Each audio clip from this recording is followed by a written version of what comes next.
In spite of losing some late wickets, Yorkshire Vikings cruised to a 6-wicket win with 4 overs to spare over Northamptonshire Steelbacks at Wantage Road after Alex Lees made a maiden list 100, sharing in a 195-run opening stand with Adam Lyth in the Royal London One Day Cup. Rain reduced this game to 38 overs per side, and after being put in, the Steelbacks were soon in trouble. The fit again Stephen Peters edged his first ball back behind, while Kyle Kurtzer gave Andrew Hodd a second catch, this one off the former Northamptonshire bowler Jack Brooks in the 4th over of the innings. That left the home side on 17 for 2, but Richard Levy was soon putting bat to ball to get his side off and running properly. Adam Rossington recently extended his loan spell at Northampton from Middlesex, and it's easy to see why the Steelbacks wanted him to stick around for a little while longer. He's a man who enjoys feeling bat on ball, and he played some excellent shots in adding 73 runs in 13 overs with Levy, who on 34 was well taken behind by Hodd, who was deputising with the Gauntlets with Johnny Bairstow off with the Lions. The 100 was brought up in the 20th over, and in the one before that, Rossington reached his 50 off 55 balls, an innings containing 7 fours.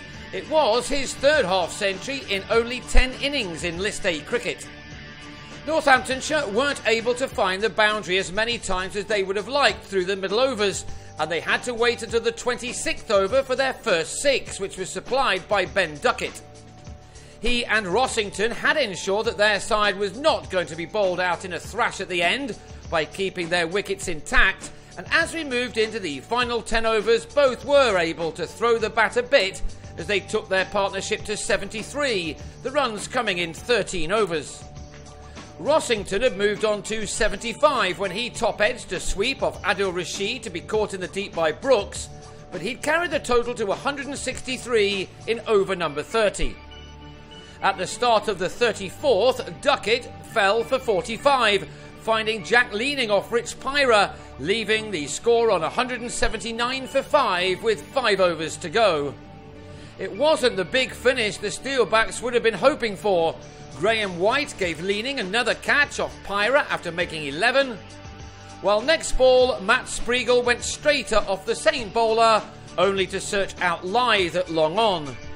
Only one boundary came in the last 2 overs, and that was from Andrew Hall, and so Northamptonshire had to settle for a final score of 209 for 7 from their 38 overs, 3 of the Vikings attack going for fewer than 5 runs per over from their maximum of 8. It had been a stop-start affair from the home side, and they needed some early wickets to be able to defend such a score. Alas for them, that didn't happen, as, not for the first time against this attack this summer, Lees and Lyth made hay. In the championship game at this ground between these two teams, these two left-handed openers put on 375 runs for the first wicket, and the way they went about their business here, it looks as if that incredible partnership was still at the back of their minds. They began well enough and then never really looked back. Lyth was first to his 50, which was made in 16 overs at a run a ball with 7 fours. Another 3-figure stand was then posted by these two in the following over, and the game was quickly looking up for the home side. Lee's half-century came off 53 deliveries, from which he'd found the boundary on 7 occasions as well. Indeed, this pair of talented batsmen were almost matching each other shot for shot, as the Vikings were soon easing towards their 2nd win from 3 games in this competition. It was Lees who then moved ahead of his partner after he struck a 6 off Azarullah in an over that cost 23 runs and put the result of this game well beyond doubt.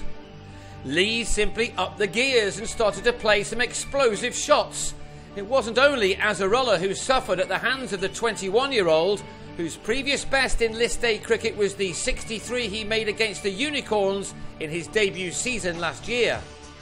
This was the first time he'd made it to 3 figures in the one-day game, and he made it there very easily. A single off White took him to his ton in just the 26th over. He'd needed only 85 balls, from which he'd struck 14 fours and a 6. He had every right to be so pleased with his efforts too.